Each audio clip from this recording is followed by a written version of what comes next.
Ignition liftoff. 6, 5, 4, 3, 2, 1, 0. All engine running. Liftoff. We have liftoff. Today's guest started a blog after facing her own health challenges that has since transformed into a global empire. With best-selling cookbooks, products, a deli and a thriving app, she's inspired millions of us to embrace wellness and plant-based living. She is a trailblazer in making healthy eating accessible. Please welcome to the podcast, Ella Mills. Just a quick one before we start. If you like listening to this episode, which I know you're going to, please like it and subscribe to our channel, and don't forget to share it to your group chat. I love these conversations so much, and I love that I'm sort of getting to hang out with people and talk to people that I feel like I've either spoke to a little bit on Instagram or seen their success from afar and really admired it and followed it. So I'm so pleased you're here. Thank you. Thank you so much for coming. I always start at the beginning because I feel like it's the beginning of everybody's life is such a real sort of shaper into the person that you then become. And I think almost every woman that I've spoken to had a real significant influence, really started from that early age. So I want to know a little bit about you, your upbringing, and I suppose your influence.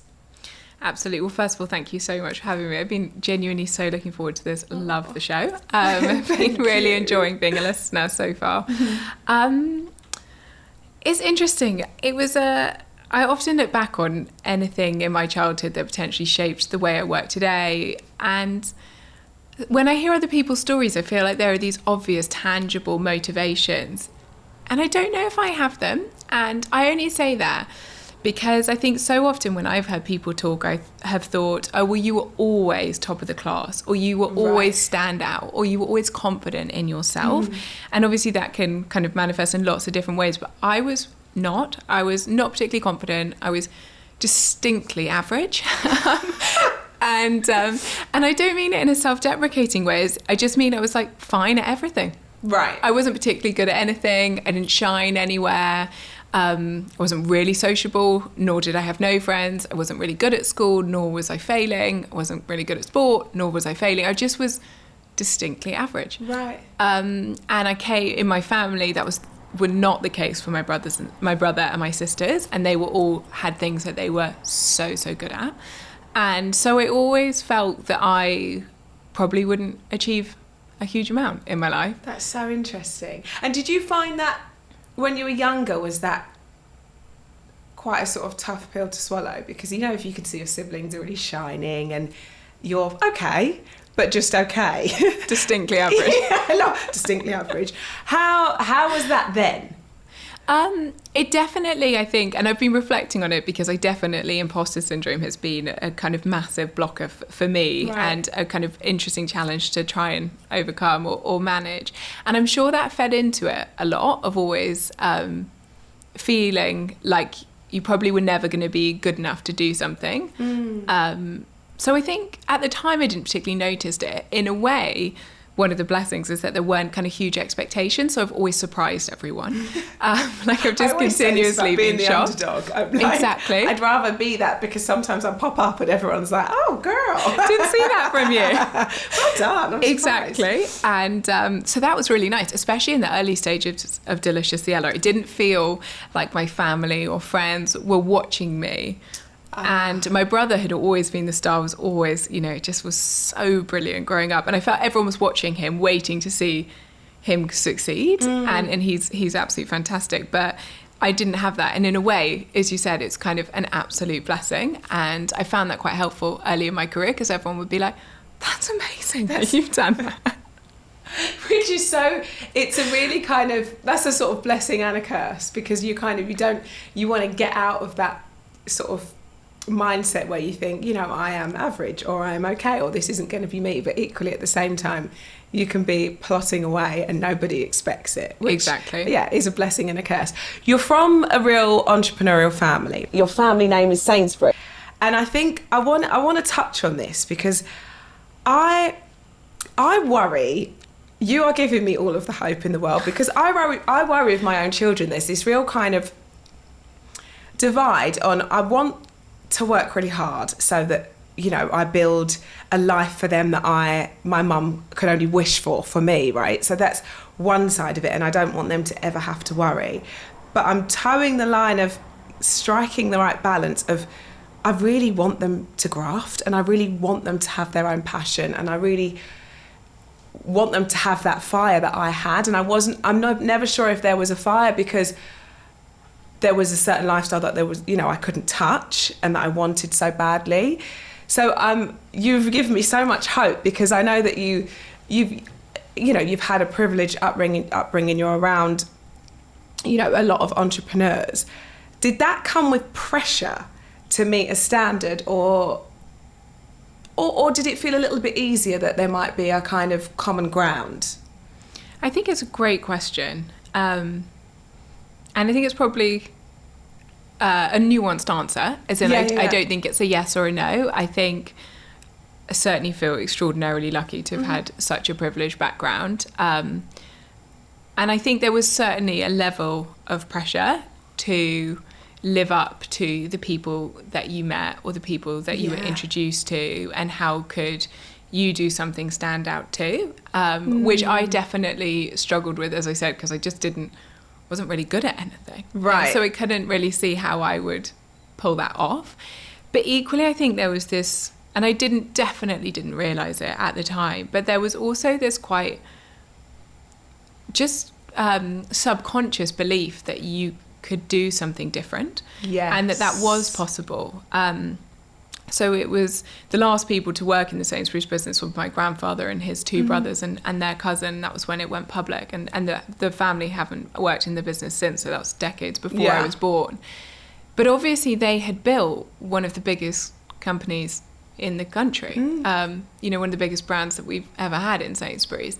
And so there was this belief, like, you could do that. Of course. That's possible. And even though we didn't talk about it, which in retrospect, now talking to my grandfather, who's now in his early 90s, I'm like desperate for information from him.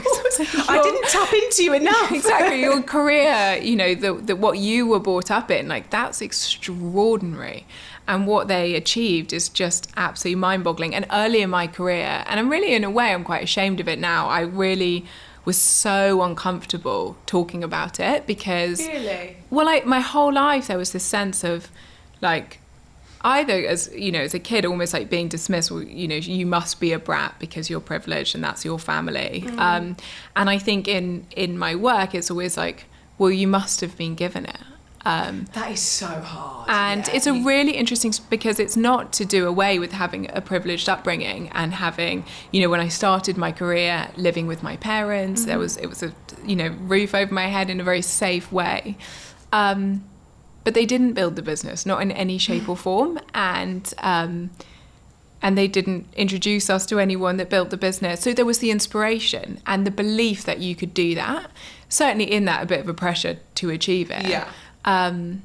But I found it really uncomfortable to talk about, and I almost sort of wanted to disown myself from it, because I so desperately didn't want anyone to think that the success of Delicious Ciela was in any shape or form due to my grandfather. And do you know what, and I can relate to that on a different scale, but I remember when I first launched My Little Cocoa, and we launched and we were number one at Boots, and there was a lot of feedback of, oh, well, of course, because she's got a following. And I'm like, this doesn't, let me tell you, I have been the front of and the face of something, and we've had some flops, you know. It doesn't, you can't necessarily, yes, of course, in some lights that, you know, put extra eyes on it, but actually for those customers to keep buying it again, that's the real challenge we had. So of course the sort of first month was great, because we had those, you know, that initial influx, but for us to keep a part of that customer's life, that's a very different challenge. And I kind of get that that expectation that people think, oh, of course, it must be nice, or it's easy for her, is hard, because you acknowledge and you appreciate the privilege, but equally it's really separate in this instance. And I think it's so interesting as well what you're saying about My Little Cocoa is ultimately its success, whilst I think there is so much power in the world today of brand where it's so saturated, to have cut through, having somebody who has some following or influence to be able to kickstart, as you said, that awareness, to be able to get that PR, that conversation going, that curiosity of what you've created. But it won't succeed, as you said, past that first week, month, day even, if the product isn't good.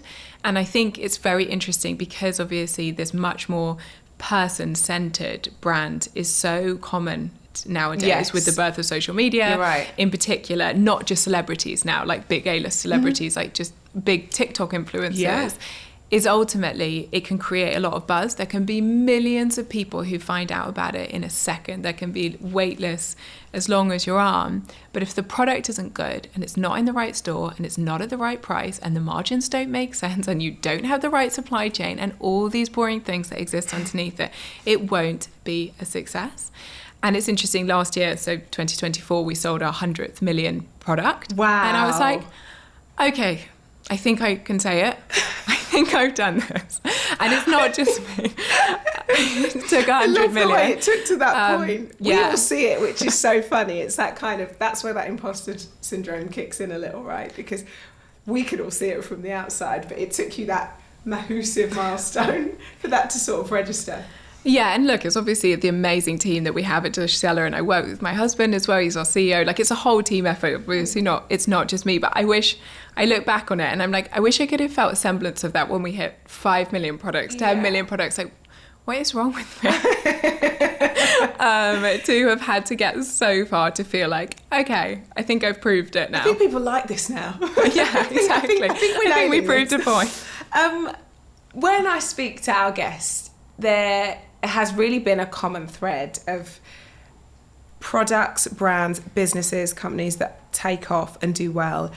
They all sort of stem and they're born from a problem that the founder was, I guess, trying to solve. I want to start with your why. And I know that you started as a blog, so I kind of want to go back to the kind of initial Deliciously Ella. Tell me about the blog and what were your reasons for starting it? Yeah, absolutely. And I think it's a really interesting point as well in terms of this show, because so many men that I have listened to or heard speak when they've founded a company, it's a gap in the market. Yes. They have always been entrepreneurs, they've always been ambitious, they've always backed themselves. And then they see this space and they go for it. And so often with women, it's actually, they never thought they could be an entrepreneur. They never thought they were going to have this career, but they had a problem. They solved it for themselves. And in doing that, realized they could solve it for other people. So I think that's extraordinarily common when it comes to female entrepreneurs. But certainly, yeah, that was my case. And I never intended to start a business. But back in 2011, so a long time ago now, when I was in my second year of university, I got very unwell. And I had a problem with my autonomic nervous system. Right. I spent about a year in that hospital. I saw every consultant, neurologist, endocrinologist, gastroenterologist. The longest I spent in hospital at any one time was 10 days, and I was having MRIs, swallowing cameras, having endoscopies, colonoscopies, cystoscopies, Gosh. like ultrasounds, you name it. I was tested for everything under the sun. And it took a long time to get the diagnosis, but eventually this condition that affected the functioning of my autonomic nervous system. So things that should be happening by themselves, like controlling my heart rate, digestion, circulation, it wasn't working properly. So when I stood up, my heart rate would be 180, 190. Your blood pressure can drop. You feel like you're going to pass out if you don't actually pass out.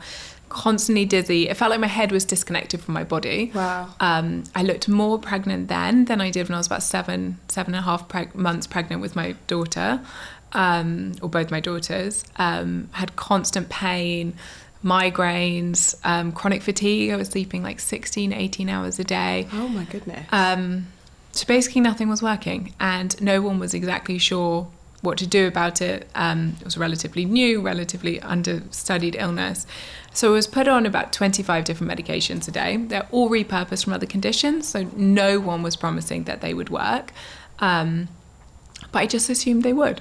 Yeah. And then maybe 3 or 4 months later, it became really clear that they weren't working, and I hit an absolute rock bottom with my mental health, which up until that point, I think I had just been living in the belief that someone else could solve the problem for me, and I was desperate for them to.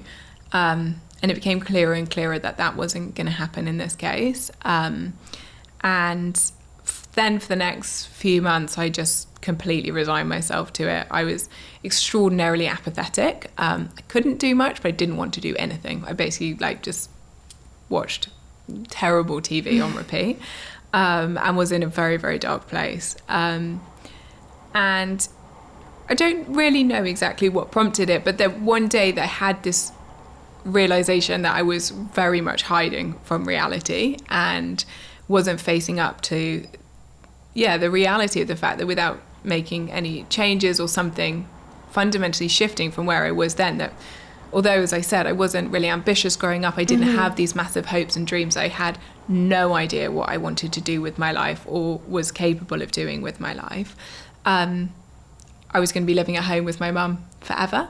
And I was never going to be able to have a normal job. I never thought, get married, have children, these things that I'd really taken for granted, of things that I would be able to do in my life should I want to. And I suppose when there's that fear of not being able to do any of that, you start to live, right? You start to think, okay, there's a reason to mend this. Exactly, 100%. And so I turned to Google, as you do, Dr. Google. Don't try that doesn't? So we don't advise it, but exactly. And I started reading stories of people all over the world who had used facets of diet, lifestyle, nutrition to improve their health. And it's so conscious. I'm saying that today, 14 years later, where health and wellness is such a obviously front and center topic. There's so much information out there. But at this point, talking about our lifestyle, what we eat, and the link between that and our health felt very left field, quite alien. Yeah. And I was so inspired by all these different stories I was reading, and I thought, well, if it's worked for them, it might work for me, and I have absolutely nothing to lose. And at the same time, I spoke to my godmother, who at a similar age, in her mid-20s, had ME. And when she was, I think, housebound for about 6 years while she had ME. And she said the thing that saved her was a hobby. And obviously the hobby had to be plausible for her reality, which was not really being able to do anything. But it had become photography, and she'd become obsessed with photography, and she was learning how to use a camera and taking photos for everything around where she was.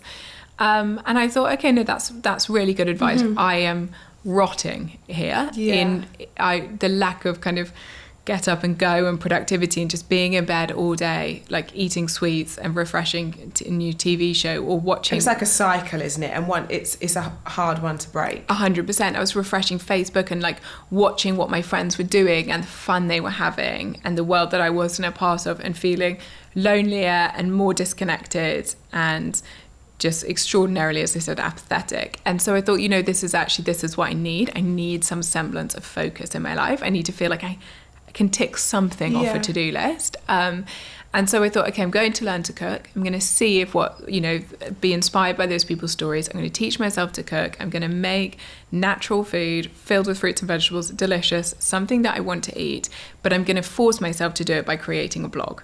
So I'm going to take photos of it, and I'm going to learn about blogging, and I'm going to record this online, and that will be my hobby. Almost the blog was holding you accountable. Exactly. To kind of try and snap out of this cycle. 100%. I am so all or nothing in everything that I do. Drives my husband mad. This is me. Yeah, it's like 300% or minus 50%. And so I'm all in, or I'm not at all. And I think that sense of being held accountable was really important. And the aim was to make it delicious. So Delicious Yellow was born. And I didn't want to show anyone. It was, as you said, it was a personal project to hold myself accountable. But I started doing it, and I said, if I get 10,000 hits on it, because the world of blogging was sort of starting and people were finding things a bit organically online, then I'll show my friends and family. Okay. Because I'd been really embarrassed of it. And I thought, because I remember telling someone, and they were like, but why would you write about food? Like, you don't cook, you don't really like food, you don't really like fruits and vegetables. This feels a little disconnected. I don't think people are going to want advice from you on this topic. You weren't the go-to friend naturally that you would say, how do I cook this? Or give us the recipe for this. Oh my gosh, no. Like, I wasn't how really that's interested. changed. Yeah. It's so ironic. It said it was like deeply unambitious, would have been voted least likely person to ever start a company, and didn't really like fruits and vegetables. So it's like, yeah, it's a real 360 in my life. But 180, sorry. But anyway, and so that's how it came about. And then it exploded, and it wasn't really meant to explode. That wasn't my goal. But suddenly in the next 2 years, the site had about 150 million hits. And I had people all over the world writing in, and they were literally, in I think there was like 100 and something countries, and people were sharing their stories of how it helped them, and it was really helping me with my well-being. And by 2 years later, after completely changing my lifestyle, I'd come off all my medication. Wow. I'd really stabilized my health and built this enormous community of people who were so interested in a natural lifestyle and plant-based cooking and simple everyday recipes. And again, this was when this wasn't common. No one else was really doing this. You couldn't get those recipes and everywhere, which and you can not now. so accessible. Exactly. And on the back of that, it was all about responding to this community. And so initially they wanted cooking classes and workshops and supper clubs, and really bringing the online, offline, and Yes. meeting people in real life who shared those interests. So we rented a community kitchen up in Old Street, and then we did 10 to 12 people cooking classes. And I just, again, I was thinking about it on my way here, because, as I said, like, imposter syndrome is still kind of my enemy for sure. And I was like, I'm really proud of, like, I was like carrying all these ingredients and printing off these recipes and teaching these like 10 lovely people how to massage kale. And I love that. but it was just this amazing sense, and it's always been the drive. It's never been, I want to create a company that meets X metric or Y metric that gets to this revenue or sells this many products. It's always been, how can we do something that feels useful to people? And it felt useful for people. And as a result, I had this kind of extraordinary hunger and motivation. As I said, I'm so all in when I'm in. Yeah. And I remember when my husband and I then met, he was like, do you reply to people on Instagram all night, like 2 a.m, and she's replying to like Sharon in York about whether she could swap cashews for peanuts? She's a really nice lady. I'm sorry, I'm busy. I was like, she's cooking right now. She needs to know. It's so interesting because, like you say, you're coming with the idea that you're going to show your family once you get 10,000 views, and then it snowballs, and 2 years in, you're 100 million plus, which is just wild. At that point, are you outsourcing people to help you write? Because there's only, like you say, you're replying to Sharon who needs to know about cashews, but there's actually only one of you. And I can imagine there's lots of questions and lots of people that you want to help and be a part of, but it's kind of impossible to reach that many people, right? Definitely. But I really gave it a good go. It was, completely 24/7, 365 days a year. And then I met my now husband. So that was the start of 2015. So my first cookbook came out. So I built this community, to rewind, and everything I was doing wasn't sitting down with a business plan. It was responding to what they wanted. Okay. And they wanted a cookbook. And so I wrote a book proposal. I sent it out to lots of literary agents. And one person gave me a really enthusiastic reply. She's still my agent today. We've been working together since 2014. She's amazing. And she took it out to several publishers, and one of them bid on it, bought it. And so that was beginning of 2014. I wrote the cookbook that year. It came out at the start of 2015. And again, it was just this really unexpected success. And I was 23 at this point. I mean, I was a complete baby, had no idea what I was doing. But this community that I had built was really, really engaged. Yeah. And so we sold out cookbooks before it was published. Can I just ask a question here? Because it's so interesting hearing you say that. So there was kind of, like you say, no expectation or no idea of how this book would do or if anybody would want it. Is that Ella, or is that the publisher, or like were you all blown away, or is that you, or was that a you thing? All blown away. Okay. I remember when I was sending out the book proposal, my mum was like, if you sold 500 copies, that would be so cool. And we've now done like 1.5 million. So, which is amazing. But no, I think it was a kind of group effort, but also it was really early days Instagram, which nobody really knew how to navigate. No, or what it meant. So that was January 2015, and we had a couple of 100,000 followers on the Delicious Yellow page then. Then we had this massive blog that had millions of people reading it, and so it was that community that sold us out of books.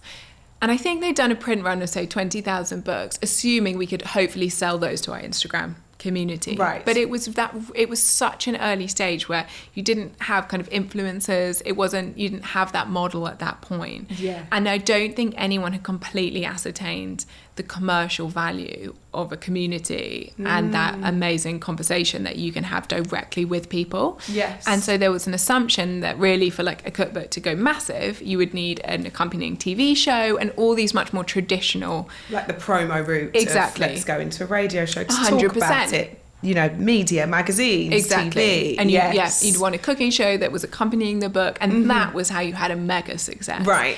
And there just wasn't a lot of case studies of what social media really meant, which is obviously, again, fast forward to today, it's so fundamentally different. So no, we were all really, really, really surprised. And on the back of that, the kind of media really picked up on it, and there was just this explosion. And suddenly, as I said, I was 23, had spent most of the last few years on my own with my mum in bed, and suddenly it was like on every radio show, you know, broadcast, print media, and it was extraordinary, but so unexpected. Became the fastest selling debut cookbook of all time at that point. Like, it was just I was like, what does this mean? It means you're onto something. And then 3 weeks later, I got an email from my dad, and he said, had an email from someone I work with, son. He's read an interview about what you do in the Times, and he thinks it's really interesting and is curious to hear more about it for something that he's working on. Do you mind if I put you guys in touch? Okay. And I was like, that's a bit weird. And he was like, P.S. he's really handsome. I was like, okay, Dad. And I'd just broken up with a long-term boyfriend. And anyway, I met him, and we moved in together a week later. Got a dog like 3 weeks after that.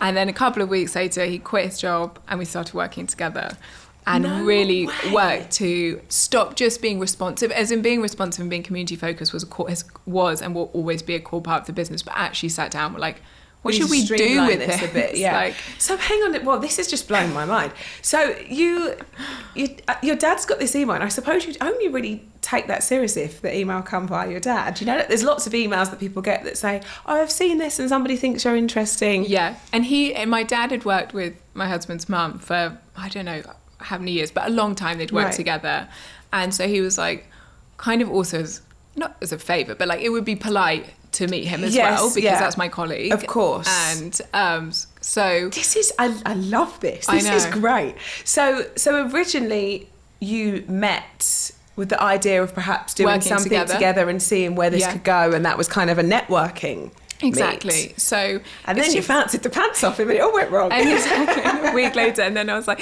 saying to my family, I was like, cool, so we're going to work together, we're going to live together, we'll be married within the year, we've got it all. I told you I go all in. It's all in or nothing at all. So we were introduced to work together. So obviously, like, you know, your whole life began then, like you say, you're in a relationship, but when you were, you know, pairing to work together, what was the idea? What was he going to bring to the table that you weren't already doing? 100%. And I think it's so important to acknowledge where your strengths lie and your weaknesses. Oh, definitely. And I think that the temptation is, and I think also maybe as women as well, we want to prove that we can kind of do it all, be it all. Nobody can do it all, be it all. We're still finding that woman. We're looking for her. I know, exactly. It's Barbie. Even she had a meltdown in the movie, I'm not sure. And she has many clones of herself. Yeah. So no one is. And I think it's just kind of can't say that loud enough. And I think it was so clear to me what I was good at and what I loved was building the brand, the mission, the community, trying to change the food industry, trying to show people a different way to cook, trying to get people obsessed with eating more plants, to show people you could eat 100% naturally and it still tastes good. I wanted to change the way that people ate. I wanted to have an impact on the food landscape.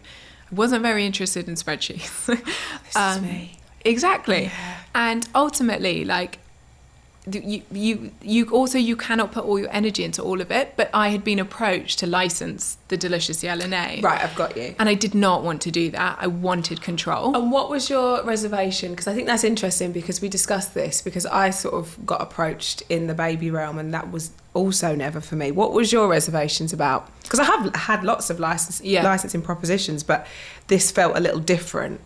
There were a few reasons. I think the first off is that I had done a little bit of influencer work. Right. As people were kind of catching on to like, can we monetize these platforms? And I did one with, by the way, a brand I still buy and I still really like, but it was recipes inspired by cleaning products, which already is like it's a tenuous link, but I get it. Yeah. And I had to do this recipe inspired by floor cleaner. And I still remember it. And I was like, the script said, this almond soup was inspired by the fragrances of the almond in the floor cleaner. And I was just like, I can't do this. Don't think this is like, this is just not me. And so I actually loved the brand. It's quite hard for anybody to get across the line, by the way. Fair play. Like, that's hard. And I say, like, I literally still buy the brand. I love it. But I was like, this doesn't make sense to me. And I want control of the creative, and I want control of how the brand comes across. And as I said, I've had this like almost, I think, naive at times obsession with being useful to people. Changing the way that I ate completely changed my life. And I wanted to do that for other people. Yeah. And I didn't want to commercialize that in a way that kind of lost the integrity of what that mission was and what that message and just was. Not in an authentic way to you. Exactly. And so I just felt so obsessive about getting that mission to people. And I felt that slightly diluted it. And at that point, you've already built such a brand and people trust you and you've got that community. So I suppose that will always weigh heavy on you, because you're like, no, I want to deliver for these them. people here. Yeah. Exactly. And then equally, I remember going into supermarkets when I changed my diet and looking at products and being like, why are there so many additives in this product? Surely you could make this without 25 extra ingredients. Like, why do we have to use flavorings? Why can't we use food to flavor it? And I was so passionate about changing that. And again, I felt that was such an interesting opportunity. I didn't want to give it to someone else, but I also was so clear that was so different to the status quo at the time. Right, yeah. That believing that someone else would actually kind of follow through with like, no, when I say no additives, I mean no flavorings, not natural flavorings, none of it. And so I wanted it to be ours. Yeah. And my husband he is so much more entrepreneurial than me. I am like mission obsessed, delivering to that community. And he is someone who could like make a business out of a toilet roll holder. What a like dream combination, right? I remember when we met, exactly. He was like, he had literally like read me this list of like 47 things he could do, from like landfill ideas to a food and farming group he was working with in Sierra Leone. I mean, it was like anything you can think of, and it's just how his brain works. And he loves numbers. He like loves a spreadsheet. I'm in awe of those people that love numbers, but I suppose you have your strength, right? That he, exactly. I'm sure, is in awe of you and how the creative and the branding and the mission. So I think, like you say, we do all have our strengths. Exactly. And it was such an obvious fit. And he hated his job and was so miserable there and was desperate to get out of it and start his own thing. And is why he had his list of 47 ideas. And I remember coming home and like he was like, well, just show me the numbers of, say, that cooking class. And I was like, yeah, here's like the back of a piece of paper. I've written down an envelope. I don't say this to be like overly self-deprecating. I'm so proud of what I've built. Yeah. But I think it's also important to say, like, I wasn't good at that part of Delicious Yellow. Like, the business, so much opportunity was coming in. We were making money, but not because I had a really, really good track of it, not in any shape or form. And also I think it was really clear that it wasn't going to live forever. No one is relevant forever unless you're Brad Pitt. You know, you've got to be such a mega A-lister with such extraordinary kind of body of work. Taylor Swift will be relevant forever. I don't think there's many people you can say that about. And Delicious Yellow was having this moment. It was very relevant. It was very topical. It was very kind of felt culturally of 2015. Yeah, and it's making hay while the sun shines, 100%. Isn't it? It's like, I want to say yes to this opportunity, but also I want to be really considered and Exactly. really want to build something without compromise. And it needs longevity. And I wasn't going to personally be interesting for the rest of time. And so I think what was so clear was there was this amazing opportunity on the back of the book and all the press it had created on this community who were hungry for goods and services that delivered on this promise of creating natural plant-based food, which didn't exist at that point, but also creating something that would go so far past me and continue to service that community, but in a way that had longevity. It could go for 100 years.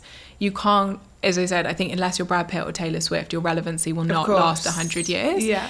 And so it was hot, but at that point, but it can easily flip, and we wanted to take it, but then really, really eke it out. And that was where turning into, you know, how do we actually change the food landscape by changing what's on shelf in supermarkets as our core, obviously continuing to provide those recipes and inspiration every day for people as well.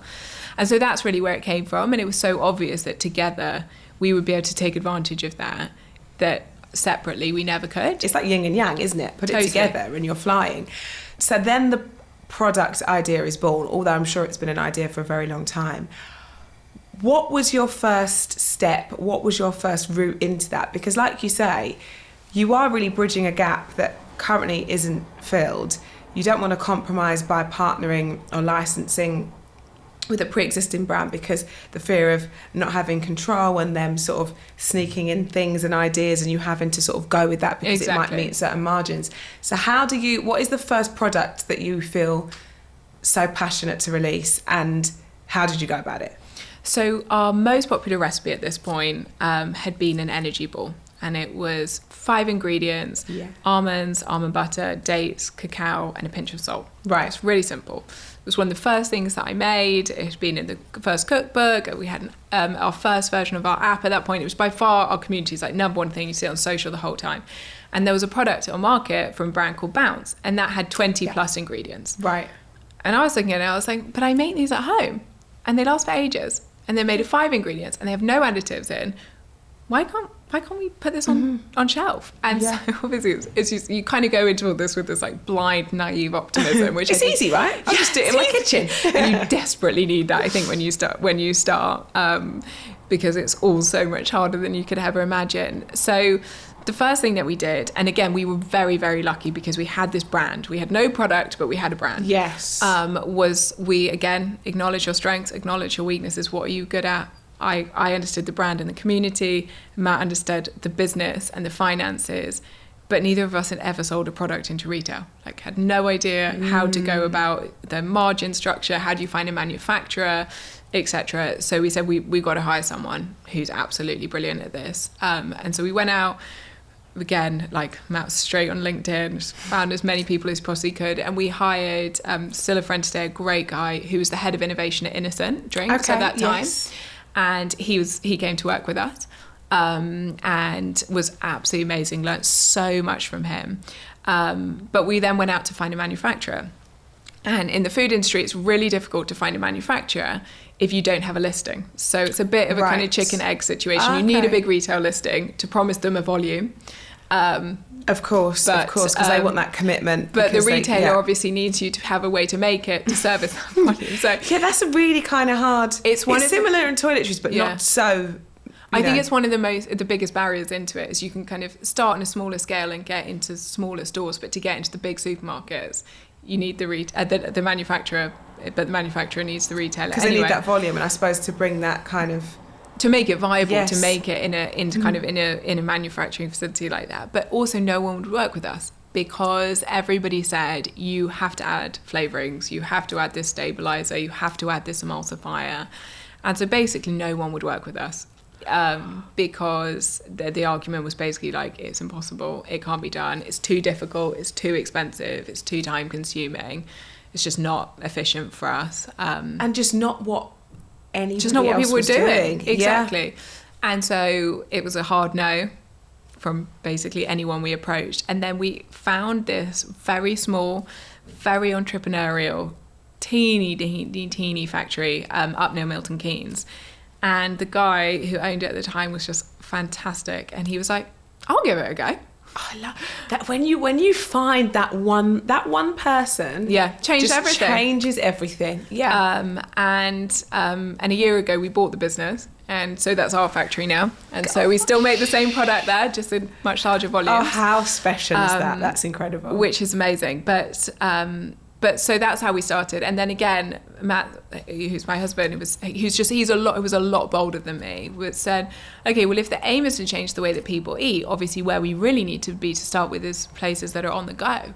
And, we don't want to be at the back of store to start with. We want to be where you're buying a coffee and you immediately have that option to have something more natural, something healthier. Genius. And so he was like, I think I'll just find who runs Starbucks UK. And I was like, love this. Okay. Sure. So it's like straight on LinkedIn, emailed, 8 different versions of the guy's name, different dots in different places at starbucks.co.uk.com, whatever it was. And anyway, and the guy replied within like an hour and said, I've seen this brand everywhere. This is really exciting. Like, come and meet us this week. And our colleague... Excitement levels go through the roof at this point. Completely buzzing. And our colleague who'd worked at Innocent was like, Starbucks are really tough. Like, they're super tough negotiators. Like, be ready. So we kind of really prepped. And we went in. They were like, we've got gift bags for you all. The warmest reception of all time. And they were like, this is amazing. Have a pumpkin spice latte. Literally. We've got nothing like this. We want to list it now, but we want it I think it was in a month's time. We were like, obviously we can do that. Of course. We had no product, no packaging. Why do we do this to ourselves? Say yes now and figure out everything else later. When we leave. But it's what you have to do. Like, I know it's so cliche to say opportunities don't grow on trees, but they don't. No. Like, every now and again, so much of success in life, in business, is luck. Yeah. It's being in the right place at the right time. And Delicious Yella was in the right place at the right time. It was a moment in which people's attitudes towards food were shifting, but they weren't catered for. Yes. There weren't the recipes, there weren't the products, there wasn't the conversation. And so people want things easy. Exactly. Like you say, you want to be able to, you want to make the help. We all like to think we're making the right choices and we want to make those healthy choices. But if there isn't anything there to say, there's the big pack sandwich or there's the ball that actually I just want a quick snack, or the packet of crisps versus the energy ball, you can't be what you can't see. You need that visibility. Totally, you've got to meet people where they are. And so obviously we ran with it, and it was an extraordinary experience. And we've kind of built everything from that point on. These first 3, 4, 5 ingredient energy balls that we launched. There was like cashew and ginger, cacao and almond, and hazelnut and raisin. It's just, it's genius. So at this point, that they're kind of, I suppose that's just a bit of a domino effect, right? When you've got Starbucks in and they understand and they're in, you must feel at that point that the world is your oyster, right? 100%. It was so exciting. We launched into Waitrose the next month, and then Holland & Barrett, Whole Foods, and kind of kept going from there. Don't get me wrong, we've had lots of failures along the way, but that was the start. And I think it was the ultimate example of like what we were saying a minute ago is you can use your influence or your profile to get something started, but it doesn't continue if the product isn't right, if it's not the right price, if it's not in the right place on shelf. And I think Delicious Yella has been a really good example of that. I see it now, like our biggest range is our oat bars. And in Sainsbury's, for example, they sit in the big cereal bar category. There's about 90 products in there, most of which are absolutely enormous brands with, huge spend behind them. And like, we have something which for us is super exciting, like the number 1 repeat rate, which means the product that people buy the most often in that whole category of all of that. We sit right at the top of rate of sale of the most popular products.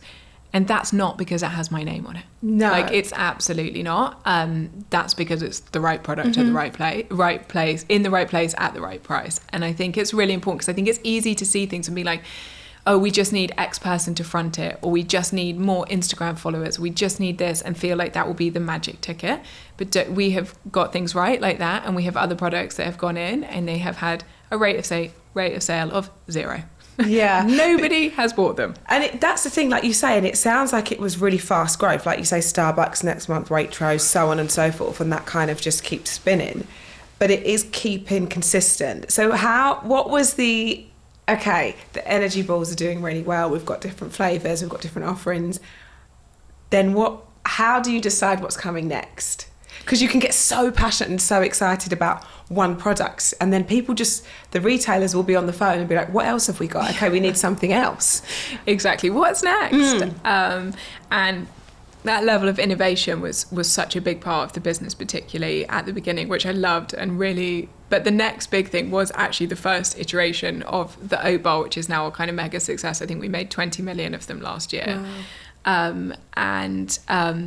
And Tesco asked for that, and it was a specific request from Tesco, and it didn't work. And it went in, and it was out within the year, and it was complete failure. And the product just wasn't good enough. Right. We rushed it. It just didn't taste quite right. It was too dry. And so when we found out it was coming out of Tesco, I remember still we were in a really little office at that point, and we went into a meeting room, and Matt and I, my husband, got people to come in like one by one from the team. We were like, please try this and tell us what you actually think of it. And people were giving it like a 1 out of 10. Oh. As in, it was just like, it was too dry. Mostly it was just too dry. Okay. And the packaging was awful. Just didn't really understand what it was. Anyway, so we kind of went back to the drawing board, started it again, reformulated it, revisited the recipe, made it much more delicious, redid the packaging, etc. And now it's like an absolute bestseller we made 20 million of. And I think, again, those stories are so important because you don't get everything right first time. Nobody does. Like, we all fail so many times along the way. And I think it's that relentless ability to pick yourself up that's the biggest challenge. Yeah. And it's hard, isn't it, when you're being reactive too, because you want to keep your finger on the pulse and you've got a huge retailer that's asking for something. It's a no-brainer, let's make this work. But putting, everything comes from that place of you feeling so passionate about it. But having then an oat bar fail, as it were. Yeah. And we talk about this a lot, is actually failing are just sort of building a series of lessons that you kind of know what you're not going to do next time, right? And that 100%. Is like proof is in the pudding, literally, in that case, because it continues to be up there with the bestseller for you. Totally. And I think it's that idea of failing forwards, isn't it? Where you're learning as you fail. And I think that's one of the other things that I would always say to people is I think it's so easy, especially as a founder, if the kind of mission of the company is so personal to you and it's so emotional and meaningful, to be entrenched in things and say like, no, I believe this is the right product, or I believe this is the right price, or I believe this is the right approach. But sometimes it's just not. And I think the quicker you're able to accept you've got things wrong. I remember very, very early on, just when we launched the first products, I remember talking to someone who'd worked in this space for 10, 12 years. And he said, I bet you anything, a decade from now, your core products won't be any of these. You might not even have any of them on shelf. And I remember on the day, like, being quite offended because sorry, I think they're great. This is the launch day, thank you. I was like, Starbucks love them. Yeah. No, and I was, you obviously you're really proud of them. You put so much of yourself in it. But he was right. He was absolutely right. Like, we've got better and better and better and better as we've gone along. And one of those products is still in market. But the other two aren't. And lots of the first things that we did aren't, or it's a different version of. The packaging's been through 5 stages of evolution. I look at it now kind of, and those different iterations. And it's so bad to start with compared to where it is today. Of course. But it's what you learn as you go. And I think, I just think it's so important to acknowledge that. Like, you don't start with the perfect product. You don't start with the perfect way of communicating it. Like, it's all learning. And I think it's so easy to want to wait for the perfect time, for the perfect moment. And it doesn't exist. No. You've just got to start, and you've got to be willing when you start to keep failing, but hopefully fail forward, but pivot really quickly. Just park your ego from it. You will get so much stuff wrong, and it's fine to admit that you got it wrong and change it. Absolutely that. And I think at the time you look back and you see, like you say, branding and things can change slightly and things move on. But at the time you did the best with the tools and the experience, which was 0 at that point. Exactly. And the information that you had at that time. And of course, as everything evolves and time goes on, you've got more experience, you've got more resources, you've got, and I think it should always improve. Totally. In theory. Totally. And I think you should always be striving for that. Like, you can always be better. And I think if you're not going forwards, you're going backwards when Yes. it comes to business. Like, I don't think you can ever stand still. No. I feel like that realization was almost, and it really came for me after my first daughter was born. And then I had my second daughter 14 months later. So we Go you. all in. All in. Oh, she is all in. All That's in. a busy house. Oh my God, it was a busy house. I mean, it's still a busy house, but 2 babies in a business through COVID, it was difficult. COVID did that to us all. We couldn't just run to the office for a little break. Yeah, for a little breather. exactly. Yeah. They were like trying to change to all the varying kind of things going on at that time, and then you've got 2 tiny babies. It was. You can get through that. You can get through anything. Exactly. Character building is what that is. Exactly, but it was this realization that like you have to keep reinventing yourself, and you have to keep finding ways for the brand to stay interesting and stay relevant and keep going forwards. And so you have to have that like relentless pursuit of going forwards, and you really can't stop. You can never stop. And I think that was, as I said, that was probably like 7 years in with 2 small children, and realizing that as soon as you stop, you go backwards. Yes. Was one of the most difficult realizations. It's hard, and like you say, you can't, when you do have a family or something else, that's what happens in life, right? There's always going to be some sort of, amazing moment like having children, or a curveball that can happen. But it's so hard to pursue one side of your life when you actually can't stop the business. So that's where the team come in, right? Exactly. And that's where you've got to have an incredible team. The Energy Balls launched 2016. Yeah. And then last year, at the end of 2024, you and your husband decided to sell Deliciella to the Hero Group. And I'm so interested to know, because I've spoke to lots of different women, and sometimes selling is the goal, sometimes that's something they find really hard to do. What sparked the decision for the sale? Yeah, it was certainly never the goal. I think we kind of, when we started, we thought, we'll have this forever and ever and ever. I think it was twofold, really. The first is that we had just reached a moment where scale was what it was all about. It's like, how do you spread that mission? How do you keep making it so that it's easier to choose a natural product over an ultra processed one? Yes. How do we get into more hands, to more places? In more places, how do we reach the masses more and make that natural swap so much easier?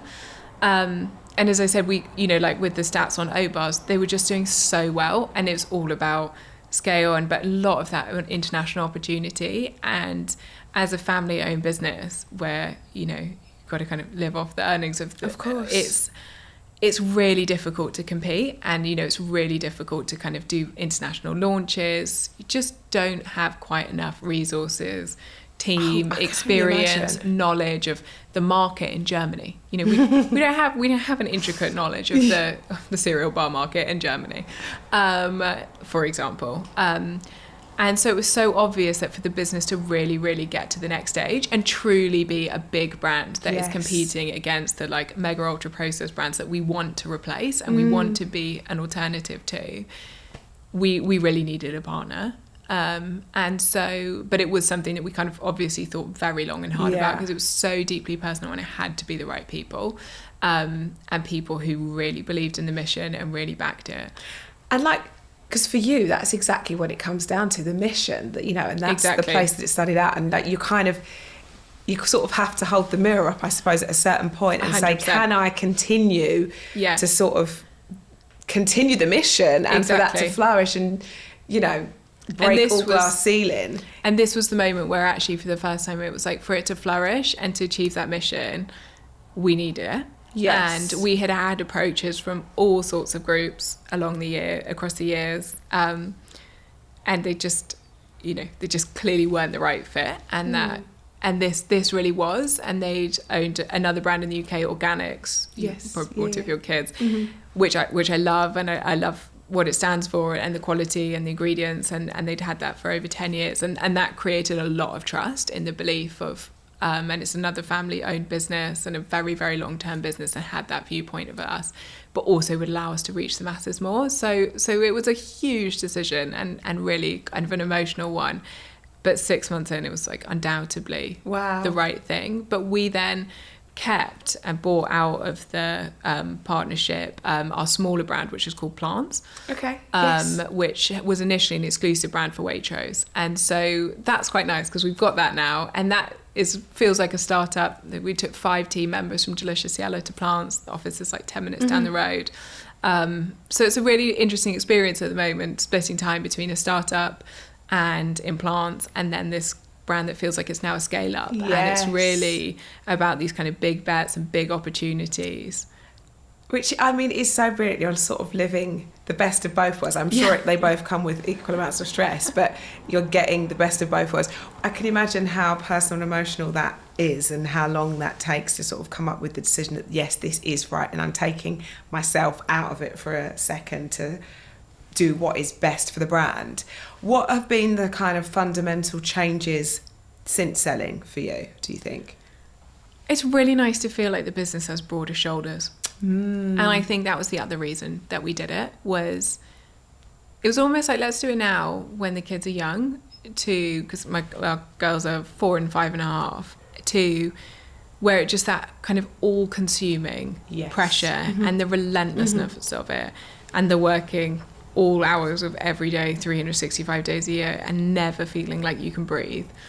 It was like, let's do that forever, where this really is a kind of very, very long-term business. Yes. And we don't mind that it takes us ages to reach the masses and reach that scale, because we're going to have this for 80 years. Or actually, let's capitalize on this really exciting opportunity where we can go bigger, quicker, and we can reach more people.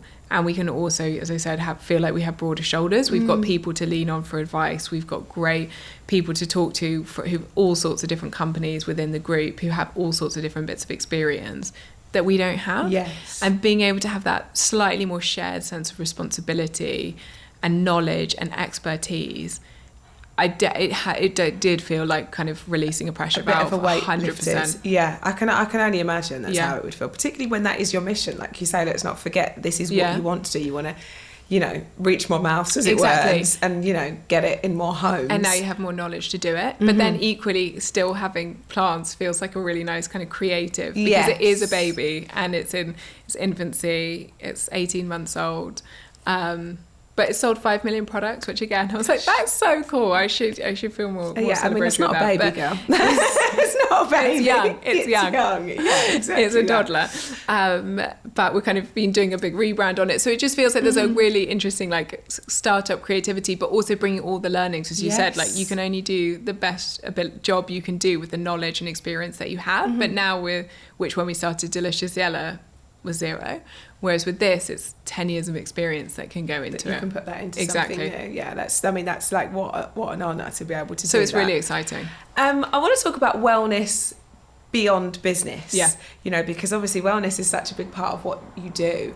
But how do you take time for yourself? What are your go-to? Because you've got a busy house, you've still got a 5 and a 4-year-old. That is their kind of crucial years to be able to sort of step back and have that time for you. You've got the businesses.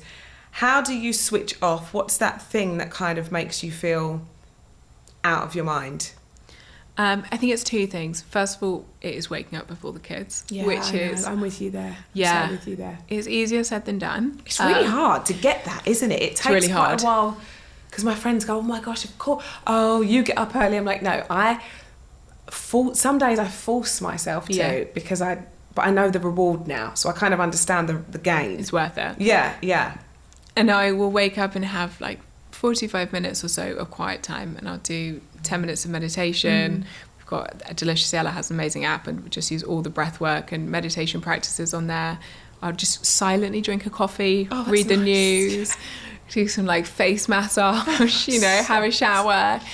And that 45 minutes, the meditation or the breath work, which varies, which I do, I find incredibly helpful. My brain is like, oh my gosh, it moves at 1,000,000 miles an hour, all in. But it's, I'm a chronic overthinker, and I think starting my day with silence and trying to calm my brain, I find incredibly helpful, and definitely I find almost essential now to setting the tone of not becoming overly overwhelmed as the day goes on.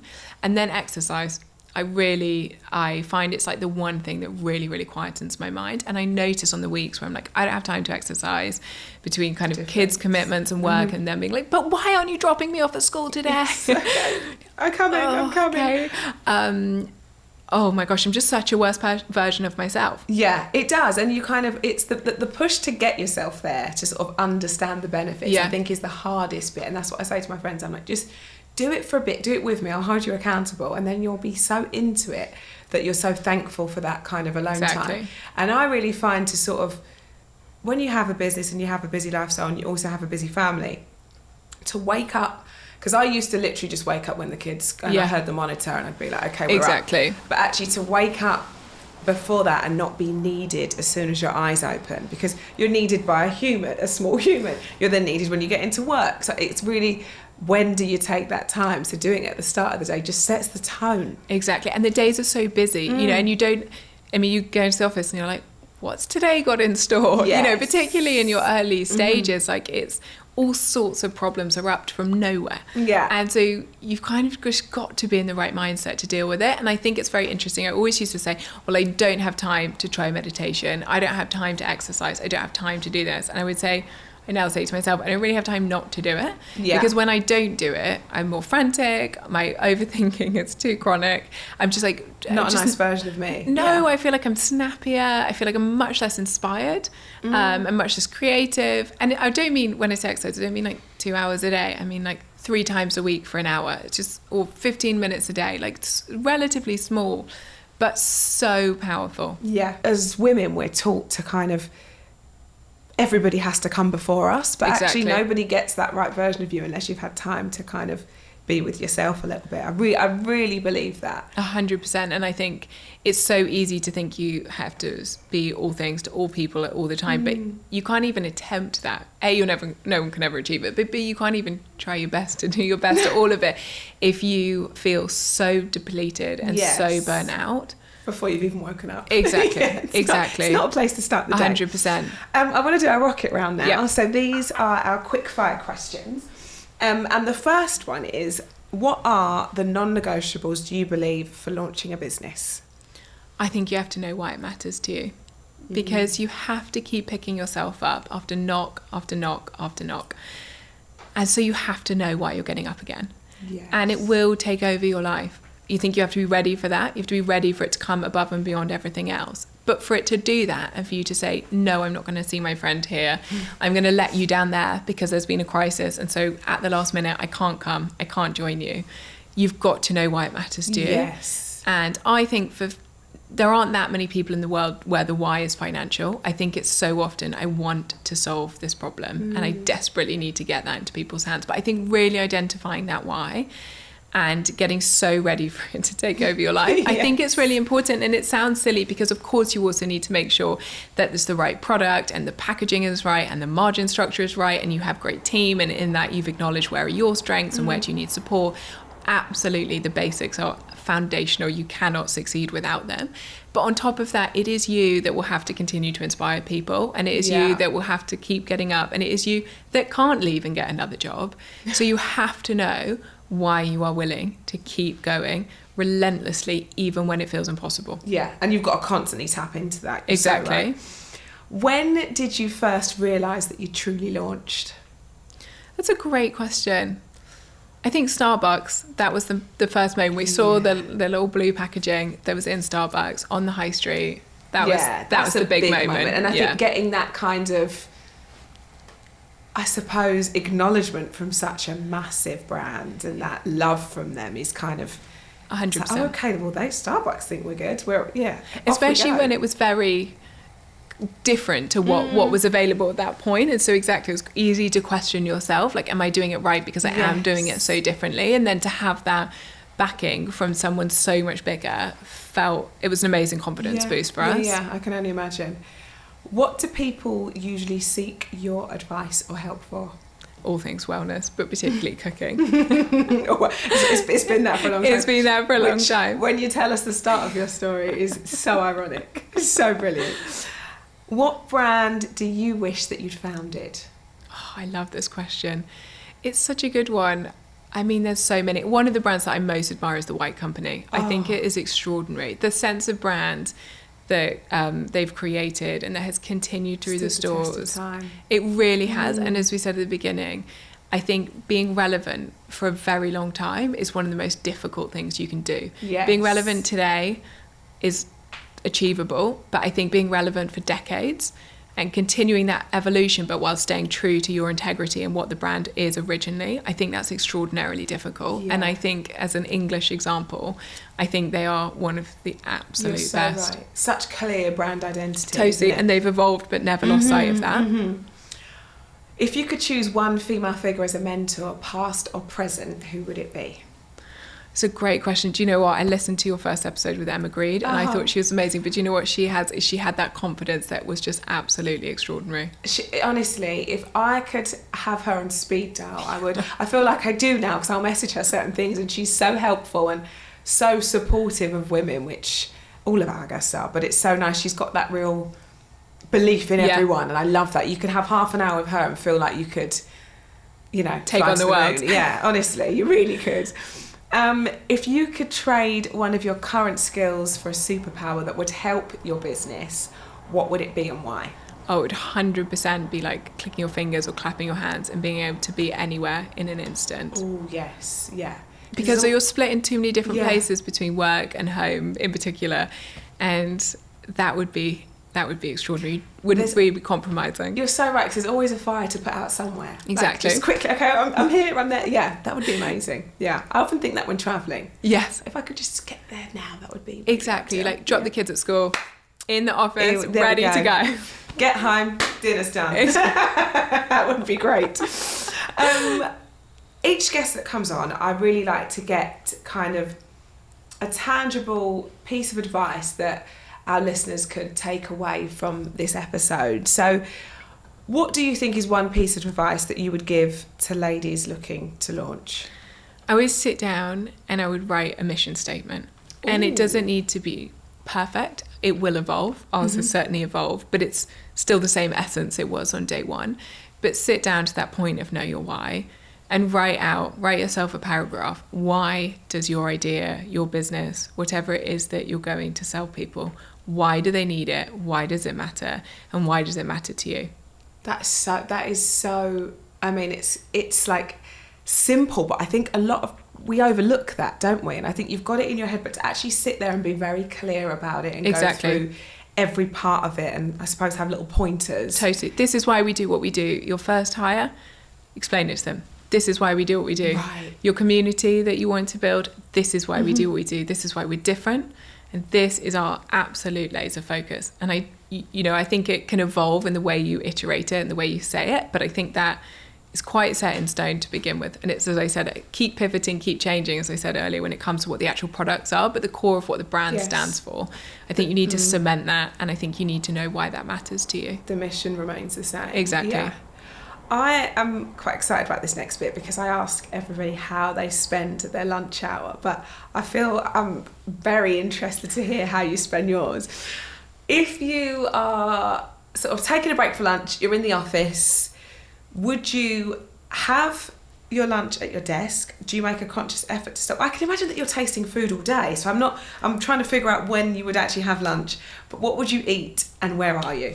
Okay, great question. Yeah, some days are exactly you eat all day. Food testing all day. Literally, which is amazing. It's a great part of the job. But also it's a bit odd sometimes because you're like, especially if it's something sweet, you might be trying like 87 different versions. At the end of the day, you're like, that was weird. But if it's like cookbook testing, you get to the end of the day, you're like, cool, I've had 9 dinners. Yes, I'm actually really full. Exactly. And I'll get home and the kids will be like, what's for dinner? Or Matt, my husband, will be like, what's for dinner? I'm like, nothing. I can't look at food anymore. Cook, yeah. But I am very guilty of eating at my desk, right. 100%. But I really am trying every day now, round about midway through the day, to get outside and go for a quick walk. Nice. Because I think it's so easy to sit there all day and then by the end of the day feel really drained. And I really believe that wellness doesn't have to be big, it doesn't have to be complicated, it doesn't have to be overly time consuming. Just going for a walk for 15 minutes, listening to nice music, listening to a bit of podcast that you enjoy,